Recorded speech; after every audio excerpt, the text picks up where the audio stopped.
Democrats aren't just running on good old ideas like a higher minimum wage. They're running on good new ideas like Medicare for all. With Republicans in control of Congress and the White House, without any checks or balances whatsoever, they've provided another $1.5 trillion in tax cuts, handed out tax cuts without regard to deficits. That's former President Obama. He did launch his campaign speeches that are coming in from the president this week. He's heading to Ohio.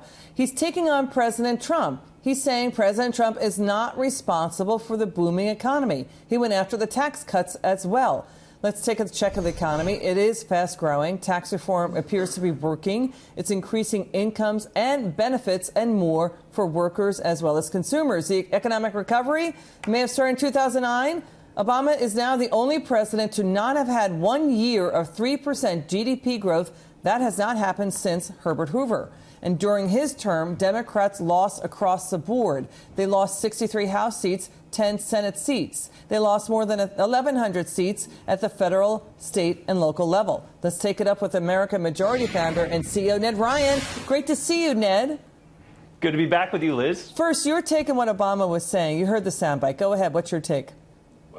First of all, I don't know what's new about socialism because I think that's what we have to consider Medicare for all. It is socialism by another name. There's nothing new about it. Socialism has always been destructive. And the thing that's amazing to me, Liz, about all of this, when people are talking about Medicare for all, which is over $32 trillion over 10 years, how are you going to pay for that? Nobody seems to come up with an idea of how they're actually going to pay for it except for higher taxes. I thought the height of irony was when Cynthia Nixon, who's running for governor in New York, was asked by the New York Times editorial board, who's going to pay for this Medicare for all? And she said, I don't know. We'll pass it first and then we'll figure it out. That seems to be kind of their response of, you know, let's get this massive expense and then we'll figure out how to pay for it later. And we all know how they're going to pay for it, Liz. Massive, draconian taxes. Ned, I think going forward, we hear from viewer reactions into our network all the time. It's a struggle between opposing realities and where are the facts and how can we unify on the facts and move forward. What's your take on President Obama going after the tax cuts and saying they've added to the deficit? It's the height of irony coming from Barack Obama, who nearly pretty much doubled our national debt in his 8 years in office. He didn't seem to have a problem with deficit spending. When he added, I think it was $8 or $9 trillion to our national debt. So I have a hard time believing him suddenly being a deficit hawk. That all to say, I think there's one thing that we can be certain about. When he's talking about 2% GDP being the new norm, that manufacturing jobs aren't coming back, the thing about Donald Trump, and now we're seeing 4.2% GDP, we're seeing hundreds of thousands of manufacturing jobs come back. This isn't about party. I mean, the policies that we're seeing enacted right now, the rising tide lifts all ships, regardless of party affiliation, regardless of your race, regardless of gender. And I think that's the unifying message in which we say it's about time we cut the regulatory state and cut taxes because it's good for everybody. Listen, President Obama is a powerful speaker. Voters are listening to him. They're going into the midterms. They just want the facts. Did the federal... Wait, hang on. Sorry. Forgive me. Did federal tax revenues go up because of the tax cuts recently?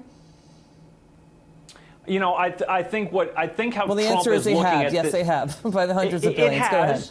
It has, but I think what Trump is doing is saying we're going to get a better economy. Again, when you have 4.2 and we're looking at maybe potentially 4.6, that's how we're going to offset it by increasing, obviously, economic growth, all of these things. We'll have to see how that all pans out. But when you say Barack Obama's out there and being helpful, you kind of made this highlight. 2010, when he was in the White House, that midterm was a disaster for Democrats. 2014 was a disaster for Democrats. And as you made the point, they lost over 1,000 seats between 2010 and 2016. So if his policies were working, Barack Obama out there is a good thing. If their policies were working, if Obama's policies were working, taking over 4 sectors of the economy with a lot of regulations, raising taxes, if the policies were working, then why did the Democrats lose so grievously at all those levels of government? That's right, exactly. But I would also add this too. You know, he keeps on ranting about Trump being a symptom. I'll tell you what Trump is a symptom of, Liz. He is a symptom of people responding and saying we're tired of being sold out by a bipartisan globalist ruling class, which has sold out the American taxpayer decade after decade. And I think the thing that Trump is doing is saying, as the American president, I'm actually going to be the champion for the American taxpayer. And that's what I find refreshing. I've been used, I've been abused, and then I'm insulted by being called a deplorable. Finally, I have somebody standing up who's saying, I'm going to champion your priorities and try and get better jobs, better wages, try and work on immigration, try and get better trade deals, all of these things. The difference is we're seeing in the short term that we've had Trump in, his policies are working. We're seeing this play out in the economy. We're seeing it play out in jobs, all these things. Okay. I think the best is yet to come. But I tell you what, Republicans need to keep the House. If they don't keep the House, I think you're going to see a massive weight that's a danger thrown for on the Trump Republicans. agenda. Yeah, that's an issue for the Republicans. Ned Ryun, great to see you, sir. Thanks for coming in.